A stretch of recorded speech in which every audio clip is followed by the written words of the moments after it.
Oh, welcome to Weston Watches Wrestling. I'm back. I've revived the dead channel that once housed like 6 videos of me talking about New Japan Pro Wrestling, and that's all this channel ever was. I don't even remember what I talked about in those videos. Y'all never watched them. Nobody ever watched them. I don't even think about them. I've never thought about them once since I posted them. I'm back on a channel talking about wrestling on YouTube because of this thing. You've seen the title. You know what this video is about. There's a moment happening in pro wrestling that feels unprecedented in that it has captured the hardcore fans, it's captured the casual fans, it's captured even to an extent the mainstream to lapsed fans. Everyone's attention is on this moment in pro wrestling, and it's collectively, I think everyone agrees that there is just so much juice in this thing that whether or not Triple H is some kind of mastermind storyteller and we've gotten here in a very intentional way, or if we've just stumbled into this, there's so much potential in this moment. It could be one of the defining stories in pro wrestling history. Legit. That's not hyperbole. That's the kind of moment that I think we're in. And everybody wants to talk about it and give their 2 cents on it. I truly believe that I have the best case. I'm not this kind of confident about almost anything. I've been spinning my wheels thinking about this since we started to stumble into these events, since the press conference and before the press conference. I'm recording this on the Monday after the press conference, just for a timeline. And yeah, I think that I have the answers. I think I have the best way to squeeze all juice out of moment. Truly. So I hope that you're down to come along for the ride. I'm going to lay it out right now. And just on the front end, I want to say this is not as much about Cody. I respect Cody. I admire Cody. I celebrate Cody. I really do. I think what he's done for pro wrestling, for himself, for the fans, for the business as a whole, is unmatched. And he's a one-of-a-kind performer and mind in the business. I think I've already used the word unprecedented in this video already in the first couple minutes. But again, Cody Rhodes is an unprecedented pro wrestler. He's changed wrestling, and he's come back to finish his story. And I'm excited for him. I'm rooting for him. I don't necessarily connect with him or love him. He's not my favorite wrestler. Like a lot of people seems like he's their favorite wrestler right now. That's just not me. I don't connect with him like that, but I am rooting for him. But this video isn't necessarily as much about Cody. He ties into it. But this video is about the main quest of the WWE since I've been watching for the past decade. The story of the WWE has been about Roman Reigns. That's it. The main quest. There's been all these side quests, characters and wrestlers and championships and rivalries and stories and moments. The main thing, if you've been watching at all for the past 10 plus years, 12 years, I think, since the Shield debuted, it's been about taking Roman and the potential that is Roman Reigns and bringing him to the promised land of John Cena, Rock, Stone Cold, Hulk Hogan, where he is this face of the company, like goes beyond the box of pro wrestling and is the face of an era in wrestling.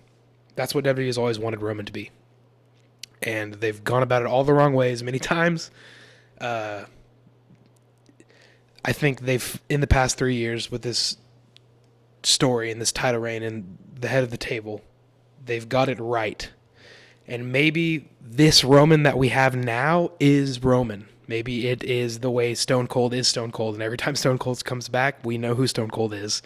Cena's the same way. Rock isn't that way because he's now evolving his character even far after his like main run, right? But that's just, it's a new era, so who knows? But maybe, you know what I mean? Maybe this version of Roman Reigns, head of the table, ego-soaked, pride-filled Roman Reigns. And it makes sense. Like people in and around my age, younger wrestling fans, newer wrestling fans within the last 10 years, like this, I know my generation loves villains. And maybe Triple H and the creative minds at WWE has accepted that our face of the reality era, whatever we're calling this, is going to be bad guy Roman. People love villains. People think they're interesting. A lot of people's favorite characters in different storytelling mediums are always the bad guys, and maybe they've embraced that. and maybe Roman's going to come back around every now and then for his big return to Raw or SmackDown, the way Cena does every few years, and he's going to talk down to us and be the same Roman he is now, and we're still going to acknowledge him because his aura is unmatched, and we have to acknowledge his aura. But I think there's a better way, and I think the way to the better way has never been more laid on a platter than right now. There is a way to retain that tribal chief head of table aura and still have Roman become a character that, suspending disbelief in the story, us buying into it, that is a person and a man that we can respect, and that is a hero of the story. I think that this is the moment. This is the time to do it. This is a time to pay off that main arc that the WWE has been on for so many years. This is where we make it all make sense and where it all is worth it. And even, I'm recording this on Monday, and I've been watching Raw, and they were off to the press conference. I don't know if I've already said that on this take. Seth even just acknowledged it in his promo, talking to Cody. He said, there's nobody as egotistical. I don't remember exactly what the quote was, but it boils down to there's no one as egotistical on this planet as Roman than The Rock. I didn't say that well, but if that makes sense. The only person that matches Roman's ego is The Rock. And this is how we get Roman to where he needs to be. He sees himself for the first time. He has to reckon with seeing himself when he sees Dwayne. Already at the press conference that just took place, one of the main talking points coming out of it is how The Rock big brothered Roman in such a jarring way. We've even back to the times where it wasn't working as well. Roman's never felt like the sidekick or little brother. In the Shield, he was the man. In any moment in his career, he's been the man. Whether or not we've agreed with the way he's been presented or got fully on board with his character in any given moment throughout his story, Roman has always been main character. He gives main character, right? That's undeniable. But for the first time at the press conference, even with the way the camera framing, like that shot where Rock stands and comes, Roman is facing Cody off. He's facing off with Cody, and Rock comes into frame and literally stands between the camera and Roman and blocks Roman out of the shot. I think it's intentional. I think that we're going to see this on the road to WrestleMania, and that's kind of where I want to begin with my story. Road to WrestleMania, this big brothering, it happens, it keeps happening for a couple weeks. And at first, Roman's cool with it. And Roman might say something like, we work so hard to maintain. In other takes of this, I've been doing a Roman impression. I'm not doing that this time. I'm just going to say what I think he should say to some extent, and you guys can fill in the blanks. We've been working to maintain this island of relevancy, and it's never been more singular than it is now, because Rock is on the island with us. Like, he's getting big brother, but he's down. He's like, man, Rock is so cool. That's my guy. That's my guy. Rock is my guy, and we're here. The bloodline is unmatched. We've never been stronger. But, naturally, what is happening with my camera? All right, we're good. We're good. Maybe I'll cut that out. Maybe I won't. Slowly, naturally, over the course of a couple weeks, you start to see it in the segments. Anytime the bloodline's out to talk in the middle of the ring or in a backstage segment, Rock is in the middle, and he has the mic. He has the first word and the final word. Anytime Jimmy or Solo are seeking counsel about something or seeking advice or seeking approval or guidance, they go to Rock. And slowly you see it eating away at Roman. Rock says things like, it doesn't matter what the main event of WrestleMania ends up being. This WrestleMania, Road to WrestleMania, is about me. And I have brought relevancy to this Road to WrestleMania because I'm here. Because where The Rock is, relevancy follows. And he uses these talking points even that Roman has used throughout his reign and throughout the bloodline's time of dominance. These subtle references to it, and you see Roman reacting to it in the moment. He doesn't say anything, though. Until maybe 3 or 4 weeks down the road, Roman finally addresses it. And he's not super confrontational, but he just addresses The Rock and says, I think that I respect what you've brought to the bloodline. I'm happy you're here. I'm happy that you got on board with what our vision is, and you didn't take Cody's side. But I think you need to remember that I am still head of the table. And Rock doesn't fully enter into this conflict with him, but he also doesn't fully agree. He doesn't acknowledge. Roman might say, "Acknowledge me, Rock." And Rock just kind of shrugs it off. There's like this passive-aggressive tension building between them. There's not a moment yet of either man blowing up. It's kind of just like putting it out into the universe that, okay, the fans have been seeing it for a couple weeks, but now we're acknowledging that Roman is not fully on board with Rock suddenly taking his place as head of the table. Whether or not he's acknowledged it and called himself head of the table yet, it's clear that he is leading this thing now, even though Roman's in the main event still. And I don't think I'm going to get into, like, I do think Rock is going to be on the card. I think Seth and Cody versus Roman and Rock night one makes a lot of sense. So we say that happens in the scenario too. But this is less about the matches and where they happen and where Rock fits in and stuff. The main event's Roman and Cody, and that's the only thing that matters in this story. So it's eating away at Rock. They acknowledge it. And then Seth, even on Raw just now, it's clear that Seth is going to play a role in this. Seth calls Roman out on Raw SmackDown to the ring to just talk, to process what's going on. As his old Shield brother, he just wants to have a moment with Roman in the ring. Roman comes out, and he doesn't have that aura. Even when Rock's not there, something's been taken from him. He doesn't have that same swagger anymore. Even with the title, he's got the belt on, but he just seems like he lacks that confidence, right? And Seth says, Roman, I don't respect who you've become. I don't admire your title reign. I don't admire your title defenses. I think you've taken every shortcut in the book, and I don't respect you. And I think that I am the champion that these people respect. The whole thing. But he does notice that he could even use like fan language, right? Seth can be voice of the fans. Your aura is going away. Is The Rock really here for the greater good of the bloodline, or is The Rock here for The Rock? And Seth kind of becomes this voice of reason for Roman. And just kind of asks Roman, like, have you really taken a step back and taken inventory? Like, you asked Rock to acknowledge you, and every time you've done that in the past, nobody hesitates because they respect the head of the table. Whether or not they want to, it's undeniable. But to Rock, you seem to be deniable. This whole thing where Seth is just asking Roman just to consider the reality of the situation. And maybe Roman says something, maybe Roman kind of brushes him off, and he little brothers Seth, But Roman hears what Seth is saying, and you can see it clicking away in his brain. I don't think there's any kind of a big blow up in that moment, but I do think it's important that there's a moment where Seth helps Roman see the reality of the situation. I think that is an important beat in this. A couple weeks pass, and Rock isn't just little brother in Roman anymore. He's straight up like demeaning him the same way that Roman borderline like verbally, emotionally abused Jimmy, Jay, Sammy throughout the history of the bloodline. Rock is now talking to Roman like that. Like Roman tries to talk in a promo in a segment with them all in the ring, and Rock says, "Who said you could speak?" It's the exact same way that Roman has treated Jay and Sammy and Jimmy and his family. Rock is now speaking and treating Roman that way. Speaking to and treating Roman that way.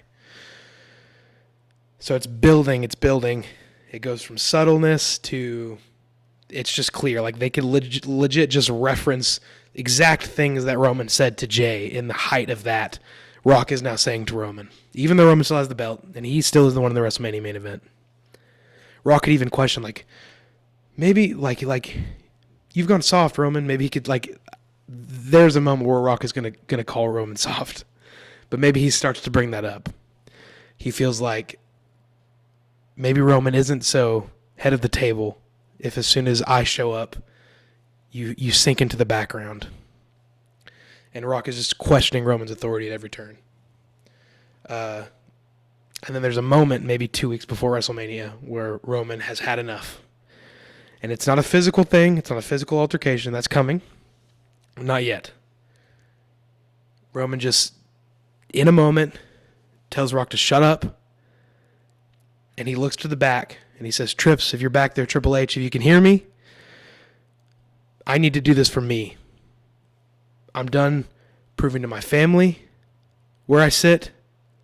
Rock's been lurking this whole time. Everyone's been talking about The Rock, even in the midst of all my accomplishments in this historic title reign. People keep talking to me about The Rock, and now he's here, and all y'all can talk about and focus on is The Rock, and he won't even let me talk out here in the ring. I need to do this for me. This isn't about them anymore. With the bloodline in the ring, I want to prove that everything I've accomplished has been me. It hasn't been about them. It hasn't been about the bloodline. I am the island of relevancy. Roman Reigns, I am the head of the table. I am the one that matters. I am relevancy. And he says, Triple H, I want you to ban the bloodline from ringside at WrestleMania. I'm going to fight Cody Rhodes one-on-one. I don't want Rock involved. I don't want Solo involved, Jimmy involved. I don't want anyone involved. I know who I am. I know what I've accomplished. And I know I can beat Cody one-on-one in the main event of WrestleMania. Crazy? Rock blows it off, and he's like, you know what I mean? Rock just isn't taking this seriously, and he thinks Roman's going to come to his senses, and he's almost like taken aback by like Roman being so independent after questioning him so much along the road. And Cody doesn't even believe it. Cody thinks it's a ruse. Cody thinks it's all just a long game, and eventually Rock's going to come out at WrestleMania, and Solo's going to come out, and it's not going to be a fair fight. But we get to WrestleMania, and Roman stays true to his word. No Rock, no Solo, no Jimmy. All those beats in the match come through and pass where we would expect Solo to come pull the ref out of the ring. It doesn't happen. Cody Rhodes, clean, middle of the ring, main event at WrestleMania, pins Roman Reigns with 3 crossroads, whatever. Maybe he hits the the backwards inverted pile driver thing that he was trying to do in New Japan. Actually, no, he shouldn't do that. That would be bad. Roman's too big. But he beats Roman Reigns. Point is, he beats Roman Reigns, middle of the ring, WrestleMania. Cody Rhodes, new champ. Roman Reigns fought honorably like he said he would. No interference from the bloodline. Cody wins. Next night on Raw, or maybe it's on SmackDown, Cody's out to celebrate. He gives him, there's a few minutes in the ring where Cody's just thanking the fans and talking about how surreal it feels to finish his story. And then Roman's music hits. Roman comes out. Actually, no, not even music. Roman just comes out. No fanfare. No bloodline. Just Roman. And he looks Cody in the eyes and he says, Cody, congratulations. I'm not going to sit here and pretend like I'm a changed man and like I'm sorry for anything I've done, but I've learned a lot about myself these past couple months. And I've seen what the bloodline had become, and I acknowledge that. And there are some things that I wish could have gone differently in my title reign. I'm still proud of it, but I just wanted to come out here man to man and say you were the better man last night, or at WrestleMania, whenever this happens. And I acknowledge you, Cody. You're the champ. You're the head of the WWE. I don't think he calls men to the table. That seems like it'd be too much. But it's just like a human moment from Roman. He's not full good guy. He still has a little bit of pride. He's not fully ready to apologize for the way that he's been the past couple of years. But he acknowledges Cody. He congratulates him on his title reign. And he's about to leave the ring to Cody to continue to celebrate. He sets the mic down. He starts to walk out. If you smell what the Rock is cooking, Rock comes out to ring. Rock gets in Roman's grill in his face, and it's just like, you've gone soft, Roman. I told you 2 weeks ago, you've gone soft. You're not worthy of being head of the table. You never were. If this moment of looking at Cody and congratulating him was ever within you, you've never been worthy of being the head of my family. I've already talked to Paul in the back. I've already talked to Jimmy in the back and Solo in the back. They've already acknowledged me. He pulls out the tribal, gosh, what is it called? You know what I mean? The lei. That's not what they've been calling it, but you know what I mean? The red necklace. He pulls it out of his pocket and puts it on himself and says, I've already approved of this through the family. I am head of table. I am tribal chief. You are no longer worthy of being called tribal chief. In that moment, Roman snaps. Spear. Rock bottom. Solo and Jimmy come out to try to defend The Rock. Roman beats them down, too, with the help of Cody. Roman goes away. Rock goes away. You just let this kind of sit in the background for a couple weeks. And then Roman, after some time to reflect after this moment, he comes out for a promo. And he now fully takes back everything that he's done. He apologizes for all of it. He says, I'm not ashamed of my title reign, but I am ashamed of the way that I went about things sometimes. And I misrepresented my family. And what The Rock has become, and what The Rock has led Solo and Jimmy to become these past few months, and what I led them to become over the course of the last 3 years, that's not what our family's about. Our family is about coming into this ring and showing why we are the royal family in wrestling and why we deserve, there's better ways to say this, the fanfare around the Samoan dynasty, right? And I've misrepresented. He apologizes for every moment. He apologizes to Jay. He apologizes to Sammy. But he ends his promo by saying, don't get me wrong, I still am the head of this table. I still am the tribal chief. And Rock, I'm not finished with you. And from there, we build to Rock versus Roman. Roman still considers himself tribal chief. He still is calling himself head of the table, still has the music, still has the aura. He's now carrying himself with that same swagger, but there's just a little less ego. There's a little less, he's a little more human, right? But he still is final boss, Roman Reigns. We build to a Rock versus Roman match. And then I have something on my shirt, sorry. Important moment, I think, in that match with Rock. There's a pivotal moment in the match where Rock is using underhanded tactics. Maybe he low blows him, maybe the ref bump weapon thing. Rock is taking a shortcut, and Solo and Jimmy come out, and Rock thinks they're about to help him, but instead they choose Roman over Rock. They re-acknowledge Roman as their head of the table, their tribal chief, and they help Roman even the odds against Rock. And Roman wins. Rock goes away. Board of directors can be in the background. I'm sure he's going to do great things. But Roman beats Rock. Good guy Roman. Head of the table Roman. Final boss, aura-filled Roman. But acknowledging his sins and wanting to make better. Right? I really think there's no better way to do this. Roman, they've already canonized it in a promo tonight on Raw as I'm speaking. At the night I'm recording this, nobody is as ego-soaked as Roman other than The Rock. And so this is the opportunity for Roman to see himself in Rock. However you get there, the specifics, it doesn't matter that much. Roman sees himself in Rock, all of the nasty sides of the tribal chief character that we've come to love in our own sick way over these past 3 years.